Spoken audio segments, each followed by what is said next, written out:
नमस्कार मित्रांनो, तुम्ही विचार करत असाल एवढ्या दिवसापासून व्हिडिओ का बरं आले नाही. तर आपले पेपर चालू होते त्यामुळे व्हिडिओ टाकण्यासाठी वेळच भेटला नाही. अभ्यासच चालू होता दाबून पेपराचा. मग तयारी करून घेतली. स्वयंपाक बनवला होता विक्रमनं, तर मस्त पंख्यात बसून जेवण करून घेतलं आणि रिव्हिजन महत्त्वाची असते तर पुन्हा एक वेळा रिव्हिजन करून घेतली.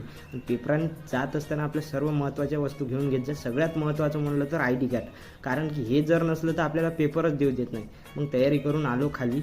सन्नतनं नवीन गाडी घेतली, पण अजून काही म्हणजे पेढे गिडे काही द्यायची इच्छा नाही आहे त्याची. घेऊ पण याच्यापासून आपण. मग लागलो आम्ही रस्त्यानं. आपल्याला सर्वात आधी गोडाऊनवर जावं लागते आणि तिथून मग ती NIT कॅम्पससाठी. तर कॉलेज बहुत स्ट्रिक्ट आहे, साला हालून देत नाही. बहुत भारी कॉलेज आहे. आलो मग ह्या काचात दोघंही जणांना मस्त व्हिडिओ काढला दोघांचा पण. आणि इथं पोट्टे राहतेच, धांदल्या चालू राहते पेपर म्हटल्यावर. हे आपले पोट्टे सिव्हिल अरे पुरे. इथं रोल नंबर पाहत होते. आणि ह्यो भाऊ 3 महिन्याच्या अभ्यासात नाही केला आणि 3 मिनिटात किती का करून घेणार आहे का. राहते असे दलिंदर काही काही पोट्टे.